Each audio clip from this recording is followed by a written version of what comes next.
करेंगे तिथि, तिथि की स्वामी, तिथि में वर्जित कार्य और तिथि का क्या फल होता है, इसके बारे में हम लोग चर्चा करेंगे।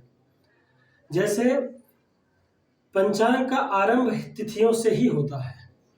अगर कोई हम शुभ कार्य करने जाते हैं तो तिथि का मान जरूर हम लोग लेते हैं। तो सबसे पहले हम तिथि को देखते हैं किसी भी शुभ कार्य के लिए। तिथि चंद्रमास में 30 तिथियां होती हैं, शुक्ल पक्ष की 15 और कृष्ण पक्ष की 15। गिनती हम हमेशा पहली तिथि का शुक्ल पक्ष प्रतिपदा से करते हैं और पूर्णिमा को 15 लिखते हैं, फिर कृष्ण पक्ष प्रतिपदा को 16 तिथि का मान करके और अमावस्या को हम 30 कर लिखते हैं। तिथि एक तिथि का मान 0 डिग्री से लेकर के 12 डिग्री का होता है। एक तिथि का मान 0 डिग्री से लेकर के 12 डिग्री का होता है और तिथि क्षय और वृद्धि भी होती है।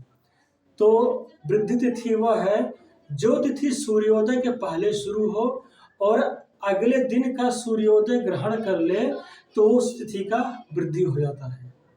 और क्षय तिथि वो होती है जो तिथि सूर्योदय के बाद आरंभ हो और सूर्योदय के पहले ही समाप्त हो जाए, उस तिथि का क्षय हो जाता है, वो तिथि मान्य नहीं होती।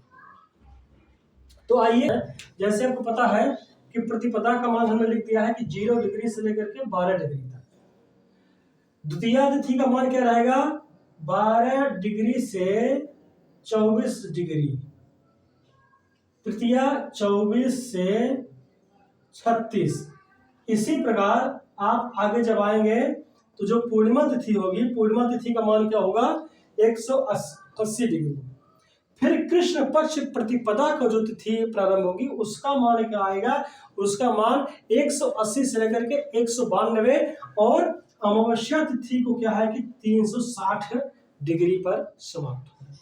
पुनः फिर वो 12 डिग्री से 0 से 12 डिग्री शुरू होगा। तो इसी के बारे में हम लोग जानेंगे कि तिथि का निर्माण कैसे होता है। तिथि का निर्माण सूर्य और चंद्रमा के द्वारा होता है। जब सूर्य और चंद्रमा एक साथ होते हैं तो वो तिथि अमावस्या होती है। जैसे यहाँ पर देखिए, सूर्य और चंद्र अगर एक साथ बैठे हैं तो ये तिथि अमावस्या होगी, अमावस्या। जहां एक साथ होंगे अमावस्या होगी। और सूर्य को जब छोड़कर चंद्र आगे बढ़ते हैं तब प्रतिपदा तिथि का निर्माण होता है। कितनी डिग्री तक? 12 डिग्री तक। 12 डिग्री प्रतिपदा होगा। उसके बाद 12 से जब वो आगे बढ़ेंगे तो वो द्वितीया तिथि का मान होगा। फिर 24 डिग्री तक, फिर 24 से जब आगे बढ़ेंगे तो तृतीया तिथि। ऐसे करते करते जब 180 डिग्री में आ जाएंगे चंद्रमा तब वो तिथि पूर्णिमा हो जाएगी और 180 डिग्री में हमेशा पूर्णिमा होती है। उसके बाद यहां से जब चंद्रमा फिर आगे बढ़ेंगे तो क्या है कि कृष्ण पक्ष प्रतिपदा शुरू हो जाएगा।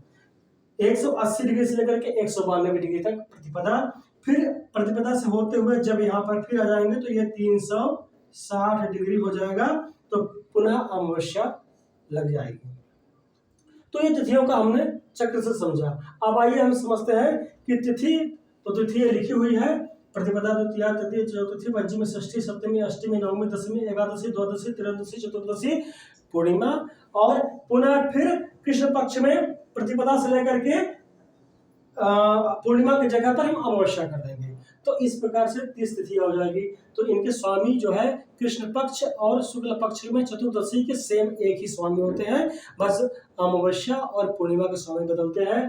तो प्रतिपदा के अग्नि, द्वितीया के ब्रह्मा, तृतीया के देवी, चतुर्थी के गणेश, पंचमी के सर्प, षष्ठी के कार्तिकेय, सप्तमी के सूर्य, अष्टमी के शिव, नवमी के दुर्गा, दशमी के यम, एकादशी के विष्णुदेव, द्वादशी के विष्णु, त्रयोदशी के शिव, कामदेव, चतुर्दशी के शिव, पूर्णिमा को चंद्रमा और अमावस्या को पितर देवता होते हैं। और इनमें क्या चीज नहीं करना चाहिए? तो प्रतिपदा के दिन कुम्हड़ा कद्दू नहीं खाना चाहिए। द्वितीया के दिन बिजौरा नींबू और उपटन नहीं लगाना चाहिए। तृतीया के दिन परवल और नमक नहीं खाना चाहिए। चतुर्थी के दिन बैगन और तिल का उपयोग नहीं करना चाहिए। पंचमी के दिन बेल और खटाई नहीं खाना चाहिए। षष्ठी के दिन नीम, कौड़ी, मांस, तेल नहीं खाना चाहिए। सप्तमी के दिन आंवला नहीं खाना चाहिए। अष्टमी को नारियल नहीं खाना चाहिए। नौमी को लौकी, काशी फल नहीं खाना चाहिए। दसवीं को उबटन नहीं लगाना चाहिए। परवल नहीं खाना चाहिए। एकादशी को चावल नहीं खाना चाहिए। द्वादशी को मसूर नहीं खाना चाहिए। त्रयोदशी को उबटन और बैगन नहीं खाना, उपटन नहीं लगाना चाहिए और बैगन नहीं खाना चाहिए। चतुर्दशी को क्षौर कर्म नहीं कराना चाहिए और मधु नहीं खाना चाहिए। पूर्णिमा को द्युत नहीं होना करना चाहिए और अमावस्या को स्त्री संसर्ग, स्त्री प्रसंग नहीं करना चाहिए। ये कार्य हमें तिथियों के अनुसार वर्जित है। अब जानते हैं इनका फल क्या होता है। जैसे आपको पता है कि हर तिथि का अपना अपना फल होता है। तो प्रतिपदा सिद्धि, अगर कोई सिद्धि करना है तो आप प्रतिपदा कर सकते हैं, सिद्धि प्राप्त हो जाएगी। द्वितीया को कार्य सिद्धि के लिए आप कर सकते हैं। तृतीया को आरोग्य। इनका नंदा भी होता है। ये नंदा तिथि है। नंदा, भद्रा, जया, रिक्ता, पूर्णा, ये तिथियां होती हैं। फिर पुनः फिर नंदा, भद्रा, जया, रिक्ता, पूर्णा ऐसे करते हुए 3 बार इनका क्रम चलता है। तो रिक्ता और रिक्ता, ये भी रिक्ता है। रिक्ता और उग्र, ये भी रिक्ता।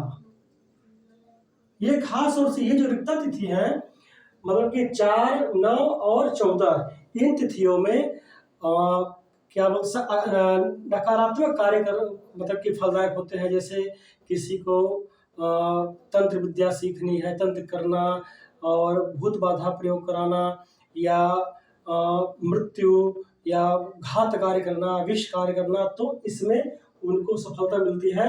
बाकी तृतीया तिथि आरोग्य, चतुर्थी हानि, पंचमी शुभ, षष्ठी अशुभ, सप्तमी तिथि शुभ, अष्टमी व्याधिनी नाशनी, नवमी को मृत्यु, दसवीं को धनदा, एकादशी को शुभ, द्वादशी को सर्व सिद्धि, त्रयोदशी को सर्व सिद्धि, चतुर्दशी को उग्र, पूर्णिमा को पुष्दा और अमावस्या को क्या करते हैं कि पितर कार्य करते हैं और कोई शुभ कार्य इसमें नहीं करते हैं।